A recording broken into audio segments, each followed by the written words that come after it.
Praise the Lord. Hallelujah hallelujah హల్లెలూయా.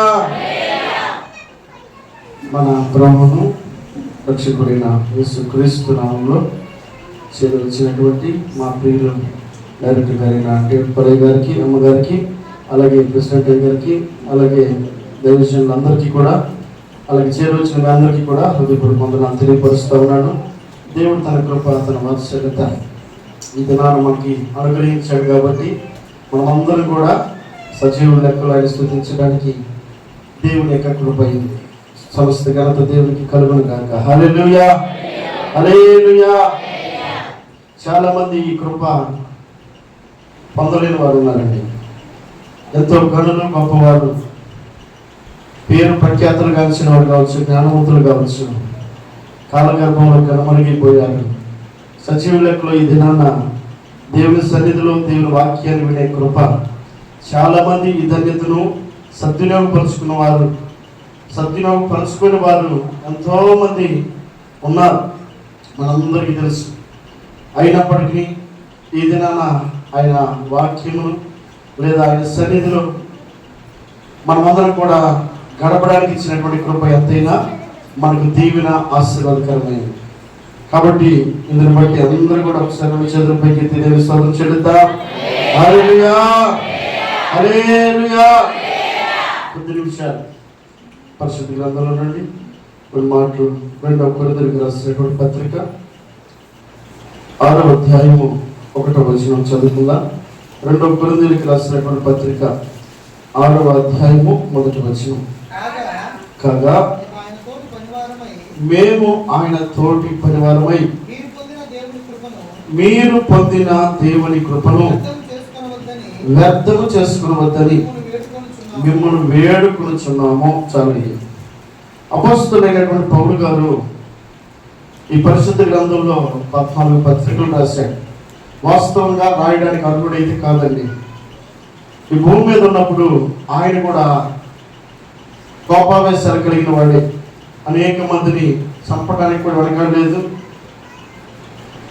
అలాగే క్రూరంగా ప్రవర్తించినటువంటి వ్యక్తిగా తను తానే పరిచయం చేసుకుంటూ వచ్చాడు. పూర్వం నేను హింసకుడును, దోషకుడును, హానికరుడని తను తానే గుర్తికి పరిచయం చేసుకుంటూ తన ప్రవర్తన గురించి వ్యక్తపరిచాడు.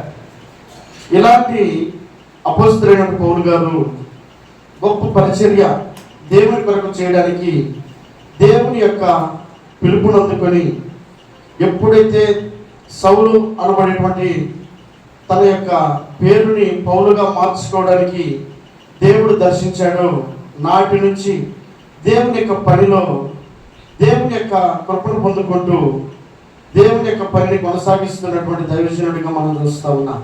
గొప్ప పరిచర్య చేశాడు, అనేకులను బలపరిచాడు. ఈ పౌలు గారు చెప్తున్నటువంటి చక్కటి మాట ఏంటంటే, కాగా మేము ఆయన తోటి పని వారమై మీరు పొందిన దేవుని కృపను వ్యర్థము చేసుకునవద్దని మిమ్మల్ని వేడుకొనుచున్నాము అని అంటాడు. చాలాసార్లు పెద్దలు మనకు చెప్పేటప్పుడు ఇలా చేయొద్దు, అలా చేయొద్దు, ఇలా ఉండొద్దు, అలా ఉండొద్దు అని చెప్పానని వాళ్ళు చెప్తా ఉన్నారంటే వారి అనుభవంలో నుంచి ఒకప్పుడు అది చేశారు కాబట్టి వారు నష్టపోయారు, అది చేశారు కాబట్టి వారు సమయాన్ని వృధా చేసుకుని ఉండొచ్చు, కాలాన్ని వృధాగా పోగొట్టుకొని ఉండొచ్చు. కాబట్టి అలా మీరు ఉండకూడదని చెప్పని పెద్దలైన వారు కొన్నిసార్లు మనకి తెలియపరుస్తూ ఉంటారు. అంటే వారి అనుభవంలో నుంచి మాట్లాడేటువంటి మాటలను మనం ఆలోచన చేస్తూ ఉన్నప్పుడు పౌలు గారి యొక్క అనుభవంలో జ్ఞాపకం చేస్తున్నటువంటి మాట ఏమిటంటే, మేము ఆయన తోటి పనివారమై కొన్ని మాటలు చెప్తా ఉన్నప్పుడు ఈ మాటలు మీరు నిర్లక్ష్యపరచొద్దు, వీటిని చాలా జాగ్రత్తగా ఆలకించండి అని ఒక పక్క చెప్తూనే ఆయన అంటాడు, మీరు పొందిన దేవుని కృపను వ్యర్థం చేసుకోవద్దు అని అంటాడు.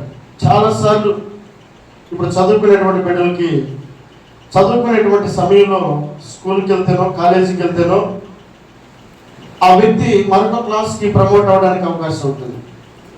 ఆ సమయం అంతా కూడా వ్యర్థం చేసుకొని ఆ సమయాన్ని అంతా కూడా పోగొట్టుకొని అక్కడ ఇక్కడ తిరిగి మొత్తానికి సమయం అయిపోయిన తర్వాత నేను మళ్ళా చదువుకుంటానంటే తర్వాత క్లాస్ ప్రమోట్ చేస్తారా? చేయరు కదా. ఏం చేస్తారు? మళ్ళీ తిరిగి అవసరమైతే అదే క్లాస్లో చదువుకోవాల్సినటువంటి పరిస్థితి తనకంటే ముందు ఉన్నటువంటి వాళ్ళందరూ కూడా ముందు క్లాసుకి వెళ్ళిపోతారు. ఇతను మాత్రం వెనకబడిపోయి ఉంటాడు. కొన్ని దినాల తర్వాత ఆలోచన చేస్తే ఇంక ఒకప్పుడు నేను ఈ సమయాన్ని పోగొట్టుకుంటే కదా నేను ఈ స్థితిలో ఉన్నానని చెప్పని ఆలోచన చేస్తూ ఉంటాడు. అలాగే పౌలు గారు చెప్తున్నటువంటి ఆలోచన ఏంటంటే దేవుడు నీకు నాకు మనందరికీ కూడా తన కృపను అనుగ్రహించాడు, తన వాత్సల్యతను అనుగ్రహిస్తూ ఉన్నాడు.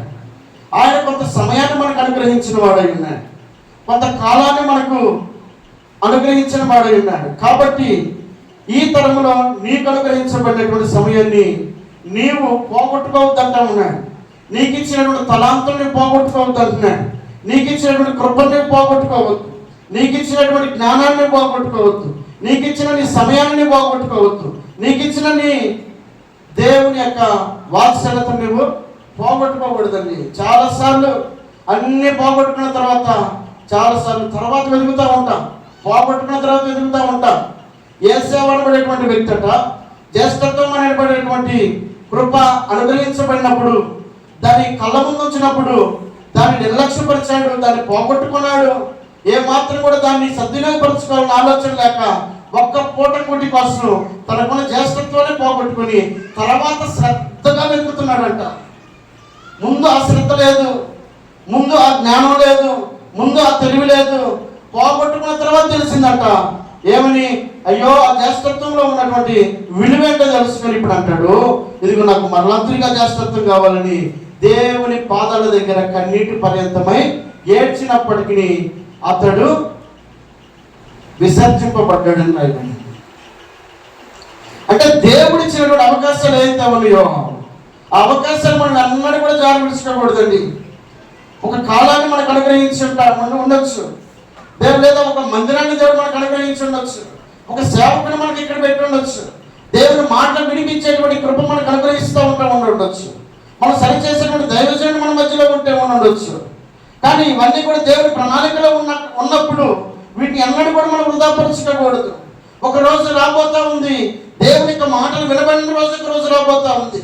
ఈ సముద్రం నుండి ఆ సముద్రం వరకు ఎంత వెతికినా కూడా ఎవరైనా ఒక చక్కటి మాటలు చెప్తే వినాలని ఎంత ఆశపడినా కూడా అది దొరకని దినం ఒక రోజు రాబోతా ఉంది. కాబట్టి మనం ఏ అవకాశాన్ని దేవుడు అనుగ్రహించాడో, ఏ కృపనైతే దేవుడు అనుగ్రహించాడో, ఏ సమయాన్ని అయితే దేవుడు అనుగ్రహించాడో, ఏ మాటనైతే దేవుడికి అనుగ్రహించాడో ఆ మాటను లేదా ఆ సమయాన్ని లేదా ఆ పరిస్థితులను నువ్వు సద్వినియోగపరచుకోవాల్సినటువంటి వ్యక్తిగా దేవుడు ఈ రాత్రి వరకు నిన్ను గుర్తించడానికి దేవుడు జ్ఞాపకం చేస్తున్నాడు. దేవుడి స్తోత్రం చెల్లిద్దాం. హల్లెలూయా. పౌలు గారు చెప్తున్నాడు, ఇదిగో మేము దేవుని యొక్క జత పనివారమై ఉన్నాము. కానీ మీరు చెప్పే మాట ఏంటంటే మీరు మీకు అనుగ్రహించబడినటువంటి దేవుని కృపను మాత్రం వ్యర్థం చేసుకోవద్దని అంటున్నాడు. దేవుని కృప చాలా అమూల్యమైనది. పోగొట్టుకున్న వ్యక్తికి తెలుస్తుంది దాని వాల్యూ ఏంటో. ఈ రాత్రి వేళ దేవుడు నీకు అనుగ్రహించినటువంటి కృప, నీకు అనుగ్రహించబడినటువంటి సమయము, నీకు అనుగ్రహించబడినటువంటి దేవుని మందిరము, దైవ సేవకుడు, ఈ ప్రజలు, ఈ ప్రాంతము, ఈ గ్రామము, ఈ రాష్ట్రము, ఈ దేశము నీకు అనుగ్రహించబడి ఉంటే అనేక ప్రాంతాల్లో ఈ స్వేచ్ఛ లేదు, అనేక ప్రాంతాల్లో ఈ అవకాశం లేదు, అనేక ప్రాంతాల్లో ఈ సంతోషం లేదు, అనేక ప్రాంతాల్లో ఇలాంటి కూడికలు జరగడానికి కూడా అవకాశం లేదండి. కాబట్టి ఇలాంటి పరిస్థితులన్నిటిలో ఒకసారి మనం వార్తలు పెడితే తెలుస్తుంది బయట పరిస్థితులు ఎలా ఉన్నాయో. ఇక్కడ మనం అనుకున్నట్టుగా అక్కడ బయట లేవండి. బయట చాలా ప్రమాదకరంగా ఉన్నాయి, పరిస్థితులు చాలా దారుణంగా కనబడుతూ ఉన్నాయి.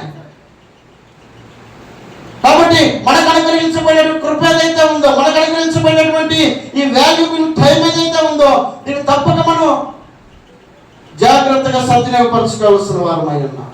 దేవుని స్తోత్రం చెల్లిద్దాం. హల్లెలూయా. పరిశుద్ధ గ్రంథంలో కీర్తన భాగము 78వ కీర్తన ఒక మాట జ్ఞాపకం చేసుకుందాం. కీర్తన భాగము 78వ కీర్తన 9వ వచనం చదువుదాం. 78వ కీర్తన 9వ వచనం. విండ్లను పట్టుకొని ఆ యుద్ధ సన్నద్ధులై ఎఫ్రాయిము సంతతి వారు యుద్ధ కాలమున వెనకకు తిరిగిరి. చాలండి.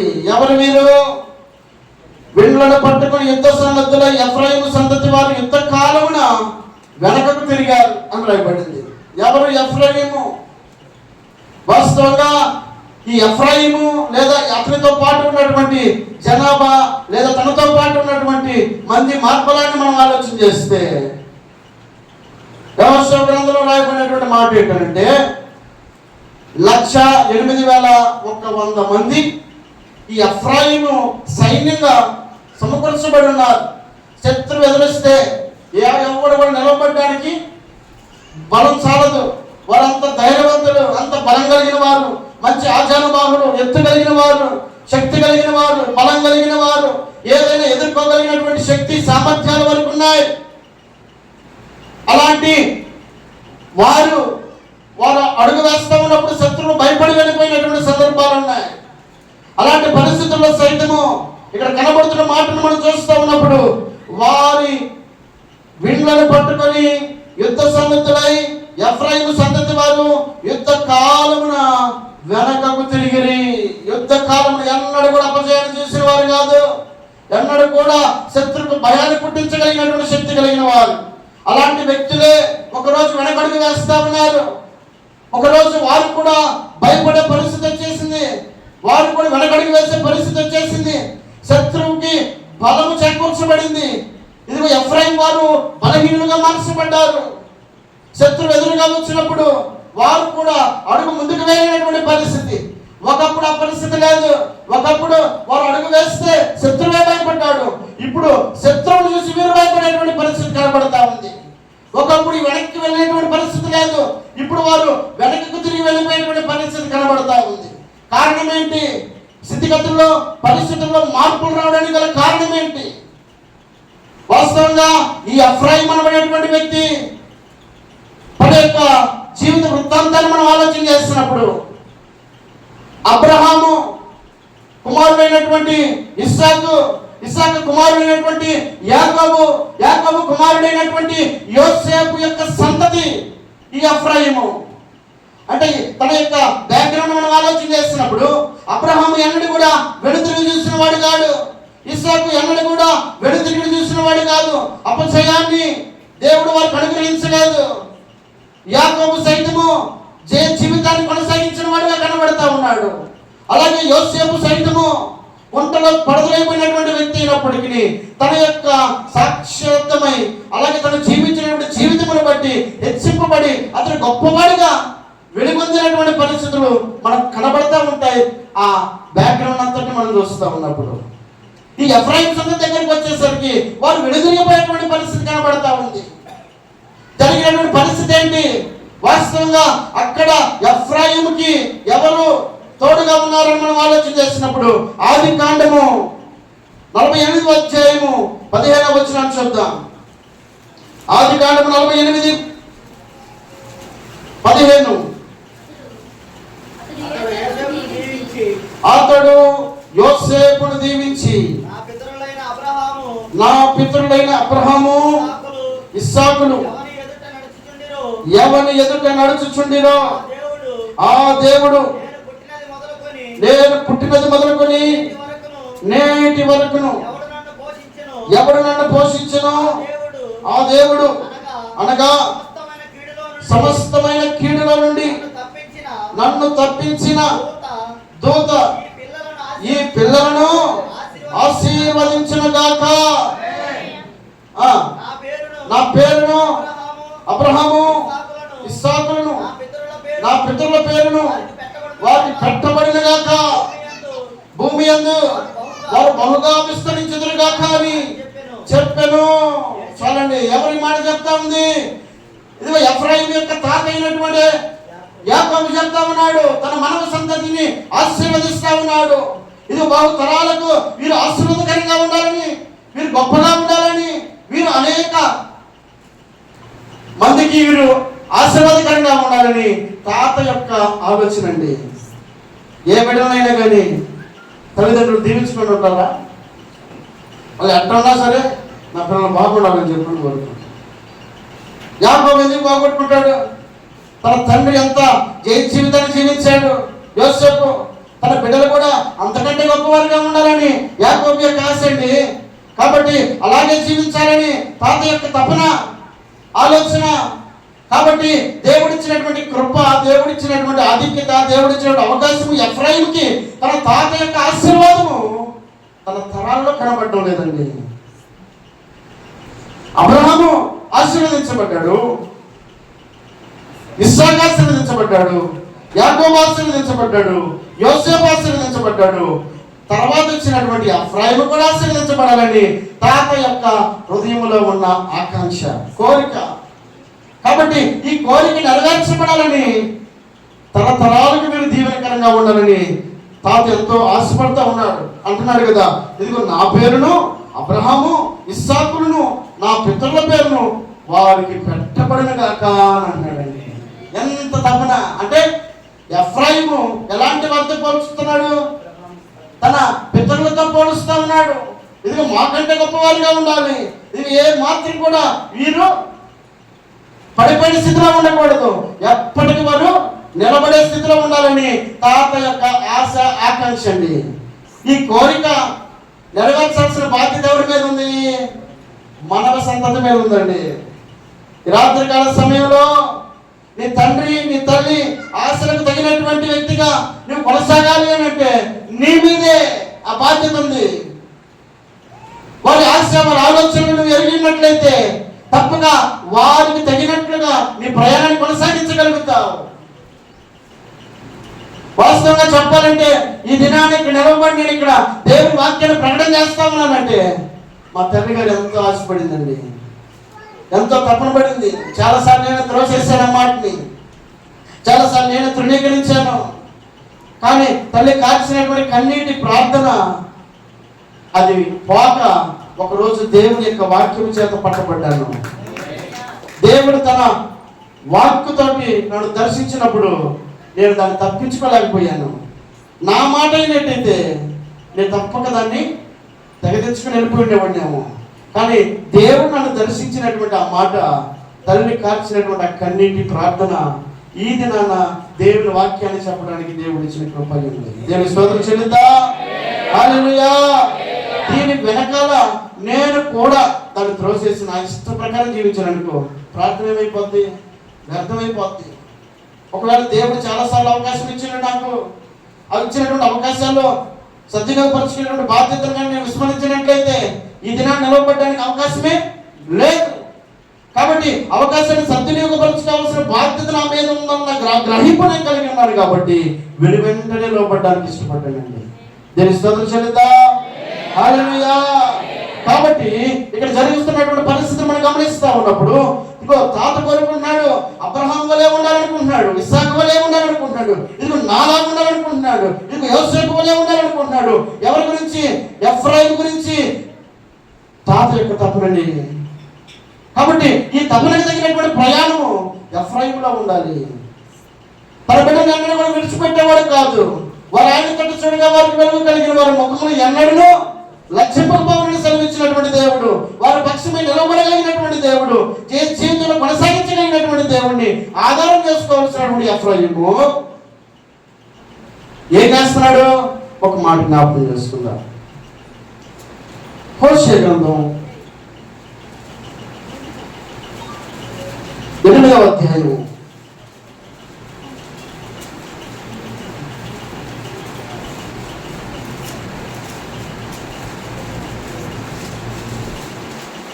8వ అధ్యాయము 11వ వచనం. ఎఫ్రాయిము పాపమునకు ఆధారమునకు బలిపీఠములను ఎన్నెన్నో కట్టెను. అతడు పాపము చేయుటకు అవి ఆధారములాయెను. ఒక పక్క ఎఫ్రాయిము తన తాత దగ్గర ఆశీర్వాదాలు తీసుకొని, ఎలాంటి ఆశీర్వాదాలు? వాళ్ళ యొక్క బ్యాక్గ్రౌండ్ చూస్తే ఇప్పటికీ కూడా మనకి వణుకొచ్చేసింది. వాళ్ళ యొక్క జీవితంలో వారు కనపరిచిన విశ్వాసాన్ని మనం తలంచుకున్నప్పుడు అలాంటిది అంత బ్యాక్గ్రౌండ్ కలిగినటువంటి తాతలందరినీ పక్కన పెట్టేసి ఇతను చేస్తున్న ప్రయాణం ఎలాంటిది? వాళ్ళు తూర్పుకు ప్రయాణం చేస్తే ఇతను పడమరికి ప్రయాణం చేస్తున్నాడండి. పూర్తిగా విరుద్ధమైనటువంటి ప్రయాణాన్ని కొనసాగిస్తున్నాడు ఎఫ్రాయిము. తీసుకున్నటువంటి ఆశీర్వాదము, కనపరచాల్సినటువంటి సాక్షి జీవితానికి ఏ మాత్రం కూడా సరిపోవడం లేదు. తాను ఎన్నుకున్నటువంటి మార్గము అది మంచి చెడాన్ని గ్రహించాలన్నటువంటి ఆలోచనే లేకుండా తన జీవితంలో ఇంకా ఒక పక్క తన తండ్రే తనకు మార్గదర్శకుడిగా కనబడతా ఉన్నాడు, తన తాతే తనకి మార్గదర్శకుడిగా కనబడతా ఉన్నాడు. అతని ముందు తన తాతే ఆ తాతే అదిగో ఆ తరతరాలు చూస్తూ ఉంటే కొన్నిసార్లు అంటాంగా, నువ్వు అట్లాంటి మంచోడు కడుకుంటే వెంట చెడగొట్టేవరా అని చెప్పాను అంటాం. అంటే వాళ్ళకు ఉన్నటువంటి బ్యాక్గ్రౌండ్ మంచిదే, ఇప్పుడు ఇక్కడ బాగలేదు. అంటే ఇక్కడ బాగలేదు అన్న విషయాన్ని వారికేమీ మచ్చరావడం లేదు. కానీ ఇదిగో వస్తున్నటువంటి చిక్కంతా కూడా ఈ ఎఫ్రాయిముకే, ఈ ఎఫ్రాయిము వచ్చినటువంటి సంతతి అంతా కూడా దైవికమైనటువంటి మార్గంలో కొనసాగినటువంటి వారిగా కనబడతా ఉన్నారు. చక్కటి బాటలు వారు కనబరిచారు, చక్కటి మార్గాన్ని వారు చూపించారు. వారు వేసినటువంటి బాటలు అడుగు వేయాల్సినటువంటి ఎఫ్రాయిము, వారు చూపించిన మార్గంలో నడవలసినటువంటి ఎఫ్రాయిము పూర్తిగా వైదొలిగి దారి తప్పి తన గమనాన్ని మార్చుకున్నాడు, తన ప్రయాణాన్ని మార్చుకున్నాడు, తన ఆలోచన మార్చుకున్నాడు, తన జీవితాన్నే మార్చుకుని ఇదిగో ఎవరెవరినో చూశాడు. అక్కడ ఇక్కడ ఇక్కడ అక్కడ అక్కడ ఇక్కడ అందరిని చూసి లేనిపోని అన్ని కొత్త కొత్త వేషాలు వేస్తూ ఉన్నాడు. కనబడుతున్నటువంటి మాట ఇక్కడ మనం చూస్తూ ఉన్నాం. ఎఫ్రాయిము పాపములకు ఆధారముకు బలిపీఠములు ఎన్నెన్నో, ఒక్కడ కాదండి క్షమిద్దాం అనుకుంటే, అది పోనీ అనుకుంటే మళ్ళీ చేస్తూనే ఉన్నాడు, పోనీ అనుకుంటే మళ్ళీ చేస్తూ ఉన్నాడు. దేవుని యొక్క కృప వ్యక్తమరుస్తూ ఉన్నాడు, దేవుని యొక్క కృప నిర్లక్ష్యపరుస్తూ ఉన్నాడు. ఇక తన తల్లిదండ్రుల మీద ఉన్నటువంటి కృప సరే వారిని చూసైనా సరే ఈ ఎఫ్రాయిమును కాపాడదాం అనుకుంటే ఎఫ్రాయిము ఒక్కడ కాదు రెండు కాదండి, చేసుకుంటూ పోతా ఉన్నాడు. ఇక్కడ ఒక మాట రాయబడింది 7వ అధ్యాయం 11వ వచనంలో, ఎఫ్రాయిము బుద్ధి లేని పిరికి గుండె గల గుబయాయిను, వారు ఐగుప్తీయులను పిలుచుకొందురు, అశ్షూరీయుల యొద్దకు ఎక్కడ పోవాలి? వాస్తవంగా అయితే కష్టం వచ్చినప్పుడు, శ్రమ వచ్చినప్పుడు, బాధ వచ్చినప్పుడు, కన్నీరు వచ్చినప్పుడు, శత్రువు వచ్చినప్పుడు దేవుని దగ్గరికి వచ్చి దేవునికి మొరపెట్టాల్సినటువంటి ఈ ఎఫ్రాయిము దైవికమైనటువంటి కుటుంబంలో నుంచి వచ్చినటువంటి ఈ వ్యక్తి, ప్రార్థన కలిగినటువంటి వ్యక్తుల కుటుంబంలో నుంచి వచ్చినటువంటి ఈ వ్యక్తి ఎక్కడ చూస్తున్నాడు? తన చూపు ఎక్కడుంది, తన ప్రయాణం ఎక్కడుంది, తన మార్గం ఎక్కడుంది, తన ఆలోచన ఎక్కడుందని గమనిస్తూ ఉంటే ఇదిగో ఏమన్నాడు? అశ్షూరీయుల యొద్దకును ఐగుప్తీయులను పిలుచుకున్నాడంట. కష్టం వచ్చింది, శత్రువు వచ్చాడు, వాడు వచ్చాడు, ఈడొచ్చాడు, మీరేనా సాయం చేద్దామని చెప్పని అంటున్నాడు. దేవుని పిలవాల్సినటువంటి ఈ వ్యక్తి, దేవునికి మొరపెట్టాల్సినటువంటి ఈ వ్యక్తి, ఆస్థానపడేటువంటి వ్యక్తి ప్రార్థించగా లక్షల మందిని ఓడించగలిగినటువంటి శక్తినిచ్చినటువంటి దేవుని పక్కన పెట్టినటువంటి ఈ ఎఫ్రాయిము ఎవరిని పిలుస్తున్నాడు? ఐగుప్తుని పిలుస్తున్నాడంట,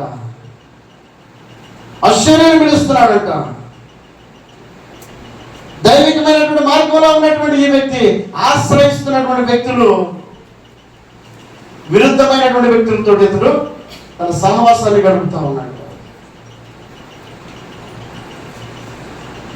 వాస్తవంగా ఎఫ్రాయిము దేవుని విడిచిపెట్టాడు, ఎఫ్రాయిము దేవునికి దూరంగా ఉన్నాడు, ఎఫ్రాయిము దేవుణ్ణి మరచిపోయిన వాడుగా ఉంటా ఉండొచ్చేమో.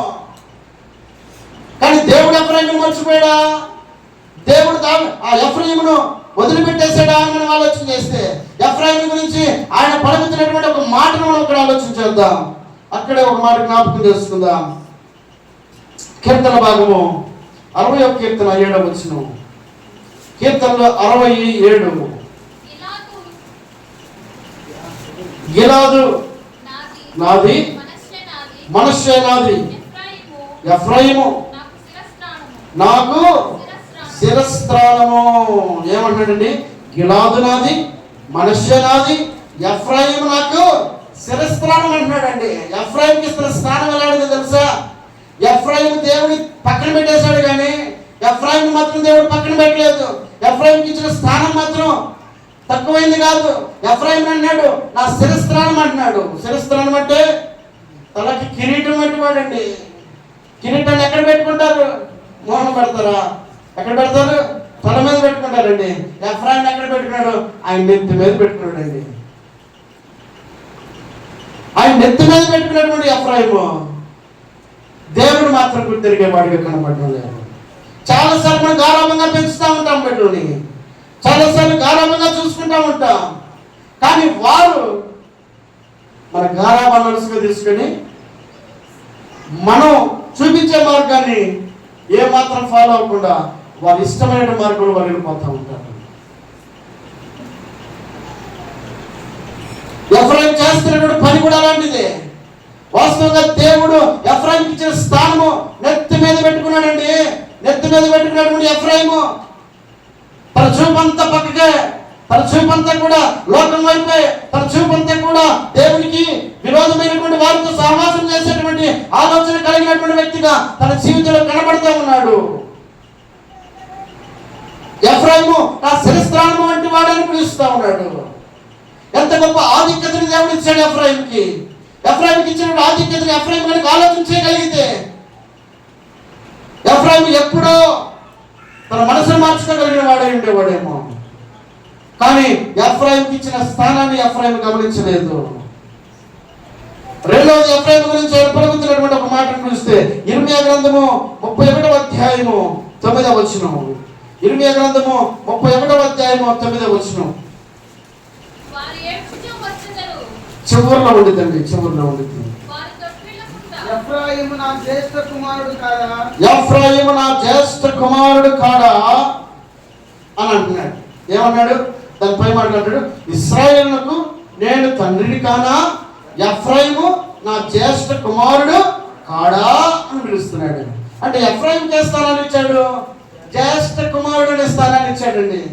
అంటే జ్యేష్ఠ కుమారుడు అని అంటే నీకు అంతర్మించినటువంటి ఆధిక్యత ఇంకేముంటుంది?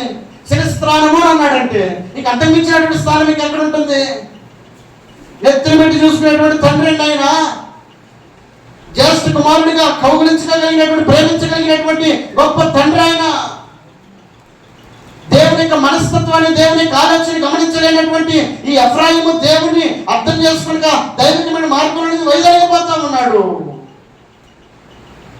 ఈ రాత్రి వల్ల నీకు నాకు దేవుడు జ్ఞాపకం చేస్తున్న ఆలోచన, ఒకవేళ ఎఫ్రాయిమే దైవికమైన మార్గాన్ని కొనసాగించేటువంటి విషయంలో తడబడినట్లయితే ఈ రాత్రి వల్ల నీ దైవికమైన మార్గంలో నువ్వు ఎంతవరకు కొనసాగగలుగుతా ఉన్నావు? లేదా ఎఫ్రాయిం వల్ల తడబాటు కలిగినటువంటి ఆలోచన నేను కలిగి ఉన్నాయా? ఎఫ్రాయింకి ఇచ్చినటువంటి ఆధిక్యత లాంటిది నెత్తిని పెట్టుకుని చూసుకునేటువంటి అవకాశాన్ని దేవుడు ఇచ్చాడు. శిరస్థానం అంటా ఉన్నాడు, జ్యేష్ఠ కుమారుడు అంటా ఉన్నాడు. ఈ రాత్రి దేవుడిని ప్రేమించిన విధానాన్ని జ్ఞాపకం చేసుకుంటా ఉన్నప్పుడు, దేవుడికి ఇచ్చిన ఆధిక్యతని జ్ఞాపకం చేసుకుంటా ఉన్నప్పుడు, దేవుడు ఇచ్చిన అవకాశాన్ని జ్ఞాపకం చేసుకుంటా ఉన్నప్పుడు, దేవుడు నీకు ఇచ్చిన స్థానము ఈ లోకంలో ఎవరు పొందుకోలేనటువంటి స్థానం. అది పరిశుద్ధ స్థలంలో కూర్చునేటువంటి అవకాశం, దేవుడు వాక్యాన్ని వినేటువంటి అవకాశం. దేవుడిని ప్రేమిస్తున్నాడు. వాక్యం సెలవిస్తున్నటువంటి మాట ఏమిటంటే, ఇదిగో దేవుడు నిన్ను ప్రేమిస్తా ఉన్నాడు. నిన్ను మాత్రమే కాదు, ఈ లోకములో అర్థం చేసుకోలేనటువంటి వారందరినీ కూడా ప్రేమిస్తా ఉన్నాడు. ఇదిగో దేవుడు ఈ లోకమును ఎంతో ప్రేమించాడంట. ఎంత ప్రేమించాడంట? చెప్పలేనంత ప్రేమించాడంట. ఒక్క మాట చెప్పానంటే, ఇది నా ప్రాణం ఇస్తాను నీకు అంటున్నాడు. దేవునికి మహిమ కలుగును గాక. హల్లెలూయా. ఆయన తన ప్రాణాన్ని పెట్టడానికి సైతం వెనుకాడినటువంటి ప్రేమని వెల్లడిపరుస్తున్నటువంటి ఆ తండ్రి ఈ రాత్రి వల్ల నీకు ఇచ్చిన అవకాశం ఎంతవరకు సద్వినియోగపరచుకోగలుగుతా ఉన్నావు? ఇది ఎఫ్రాయిముకి ఇచ్చినటువంటి స్థానము, అవకాశాన్ని మనం ఆలోచన చేసినప్పుడు, అయ్యో అబ్రహామునే ఆదర్శంగా పెట్టాడు, ఇస్సాకుని ఆదర్శంగా పెట్టాడు, యాకోబుని ఆదర్శంగా పెట్టాడు, తన తండ్రి అయినప్పుడు యోసేపుని ఆదర్శంగా కనబడుతున్నాడు. వీళ్ళందరూ పక్కకు తోసేసి ఐగుప్తులను ఆశ్రయిస్తున్నాడు, అశ్షూరులను ఆశ్రయిస్తా ఉన్నాడు. అంత మాత్రమే కాక పాపములకు ఆధారముకు బలిపీఠములు ఎన్నెన్నో, ఒక్కడ కాదండి పానీల పాపం అనుకోవడానికి. ఇక పొద్దుగూకులదే పని. ఎల్లకాలం మనకి ఇచ్చినటువంటి కృప మనకి సంరక్షణగా ఉండదండి. కొన్నిసార్లు ఆ కృప తొలగిపోద్ది, శృతి మించిది ఏమైపోద్ది, పరిస్థితులు మారిపోతాయి. ఎంతవరకు ఉండాలో అంతవరకు ఉంటే బాగుంటుందని చెప్పాను. కొన్నిసార్లు మనం ఎదుటి చెప్తా ఉంటాం, మితి మించకపోయినంత వరకు బాగానే ఉంటుంది, మితి మించితే ఆయన మనం ఎవరు కూడా ఆపలేము. పరిస్థితులు మన చేతిలో ఉండవు. ఇంకా ఇప్పటి వరకు మనం ఏదనుకుంటే జరగచ్చు, ఏదనుకుంటే అది చెల్లుబాటు అవ్వచ్చు. ఆయన కనుక తలుచుకుంటే, ఆయన కనుక శృతి మించితే ఇక మన లవోదివాన్న కూడా కనికరం అనేది కనపడదు, పరిస్థితులన్నీ కూడా చేయదాగిపోతాయి, రెడ్ అలర్ట్ ప్రకటించాల్సి వచ్చింది. ఒకప్పుడు చూసాం మనం. రాత్రి వేళ దేవుడు జ్ఞాపకం చేస్తున్నాడు. దేవుడు ఇచ్చినట్టు కృప ఎంత అమూల్యమైనది, ఎంత శ్రేష్టమైనది. ఇదిగో ఎఫ్రాయిముకి ఇచ్చినటువంటి కృప వాస్తవంగా ఇదిగో వాళ్ళందరినీ దీవించినట్టు ఎఫ్రాయిం దీవించాలనుకున్నాడు. కానీ ఎఫ్రాయిం అట పాపమునకు ఆధారము ఎన్నెన్నో బలిపీఠాలను పెట్టి. ఇందులో మనం చదివినటువంటి మూలవాక్యంలో దాని కింద మాటలో రాయబడిన మాట ఏంటంటే కొన్ని పొరపాటును అక్కడ జ్ఞాపకం చేస్తున్నాడు. కీర్తన భాగం 78, 10, 11 వచ్చినాడు. వారు దేవుని నిబంధనను గైకొనకపోయింది, ఆయన ధర్మశాస్త్రమును అనుసరింపనలేకపోయింది, ఆయన క్రియలను, ఆయన వారికి చూపించిన తన ఆశ్చర్య క్రియలను వారు మరిచిపోయి. చూశారండి, వాస్తవంగా ఎలాంటి కుటుంబంలో చేసినటువంటి ఎఫ్రాయిము ఎలాంటి మార్గంలో కొనసాగుతూ ఉన్నాడు. ఈ రాత్రికాల సమయంలో దేవుడు నీకు ఇచ్చినటువంటి అవకాశం ఎన్నో సంవత్సరాల క్రితం అండి రూబేనయ్య గారి మార్గాన్ని, బాటను నీకు నాకు సిద్ధపరిచాడండి. ఆ పెద్ద ఆయనకి లేని రోజు, కానీ వేసిన బాట మార్గం నేటికి కూడా కొనసాగుతూ ఉంది. ఎందుకోసం నిన్ను నన్ను దేవుడు ప్రేమిస్తున్నాడు అన్న గ్రహింపును నువ్వు ఎప్పుడెప్పుడు తెలుసుకోవాలని ఆ పెద్ద మనసులో దేవుడు వేసినటువంటి విత్తనం అండి. ఈ రాత్రికాల సమయంలో నీవు నేను గమనించాల్సిన ఒక సత్యం, దైవజనుడు మన మధ్యలో ఉన్నాడు, దేవుని మాట ప్రకటిస్తా ఉన్నాడు. అలసుగాను సొలుసుగాను మనం కనుక వాటి ప్రకటనకి తృణీకరించినటువంటి వారమైతే ఒకరోజు దేవుని యొక్క మాట వినబడినటువంటి దినం రాబోతా ఉంది, దేవుని యొక్క కృప నిలిచిపోయినటువంటి దినం రాబోతా ఉంది. అయ్యో నాకు దేవుని మాట వినబడితే బాగుంది అనుకునేటువంటి రోజు వచ్చినప్పుడు నీకు వినపడని దినాలు రాబోతా ఉన్నాయి. ఈ సముద్రం నా సముద్రం వరకు వెళ్ళినా కూడా దేవుని మాట వినబడదట. ఇంకా ఇప్పటికే పరిస్థితులన్నీ కూడా చేదాడిపోతా ఉన్నాయి. రాత్రి వేళ నీకు నాకు ఇచ్చినటువంటి కృప ఎంతవరకు మనం సద్వినియోగపరచుకోగలుగుతా ఉన్నాం, ఎంతవరకు దాన్ని ఉపయోగించుకోగలుగుతా ఉన్నాం, ఎంతవరకు దాన్ని మన జీవితాలకు ఆశీర్వాదకరంగా మార్చుకోగలుగుతా ఉన్నాం. ఇది ఎఫ్రాయిము యుద్ధ సన్నద్ధుడయ్యాడు, అన్ని రెడీ చేసుకున్నాడు, అన్ని బాగున్నాయి, కానీ యుద్ధానికి వెళ్ళబోయేసరికి వల్ల కావడం లేదు. రాత్రికాల సమయంలో దేవుడు నీకు అన్ని అవకాశాలు ఇచ్చాడండి. అన్ని అవకాశాలు నీ చేతిలో ఉన్నాయి.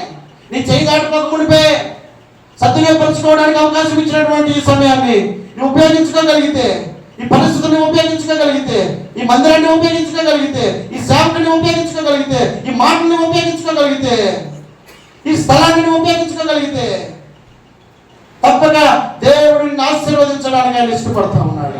దేవుడికి మహిమ కలుగును గాక. హల్లెలూయా. ఇర్మియా గ్రంథము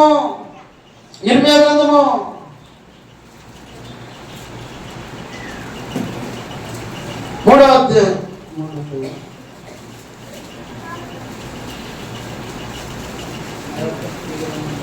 31వ అధ్యాయము 3వ వచనం. 31 చాలా కాలం కిందట యెహోవా నాకు ప్రత్యక్షమై ఇట్లా నేను శాశ్వతమైన ప్రేమతో నేను నిన్ను ప్రేమించుచున్నాను గనుక వీడువక నీ ఎడల కృప చూపుచున్నాను. దేవునికి మహిమ కలుగును గాక. శాశ్వతమైన ప్రేమతో ఆయన నిన్ను ప్రేమిస్తా ఉన్నాడు. 40 సంవత్సరాలుగా నిన్ను ప్రేమిస్తా ఉన్నాడు. నేటి వరకు కూడా ప్రేమ నీ ఎదుట ప్రవహిస్తా ఉందండి. దేవుడు ఇచ్చిన కృపను ఎన్నడూ నీవు వ్యర్థపరచుకోకూడదు, నిర్లక్ష్యపరచుకోకూడదు. ఆయన శాశ్వతమైన ప్రేమతో నిన్ను ప్రేమిస్తా ఉన్నాడు. కాబట్టి రాత్రికాల సమయంలో ఆయన విడవక నీ ఎడల కృప చూపిస్తా ఉన్నాడు. కాబట్టి ఏం చేయాలంట? పెద్దలు అంటారు కదా, ముద్దు వచ్చినప్పుడు సంకెక్కాలండి, పాపం వచ్చినప్పుడు ఎక్కితే ఇස්සరాలను పడేస్తాడు. అవునా కదా? అక్కడ దాకా తెచ్చుకోకుండా ఏం చేయాలా? ముద్దు వచ్చినప్పుడు సంకెక్కాలి. ఇప్పుడు దేవుడు అంట విడవక నేను ప్రేమిస్తా ఉన్నాడు. కాబట్టి ఆయన హక్కును చేరడానికి నువ్వు అవకాశం ఇవ్వగలిగితే దేవుడు నీకు సంరక్షకుడిగా ఉండి ఈ ఎడల కృప చూపడానికి ఇష్టపడుతున్నాడు. దేవుడి మాటలు దీవించుగాక. సంబంధించినటువంటి భవిష్యత్తుకి పొందుతున్నాను.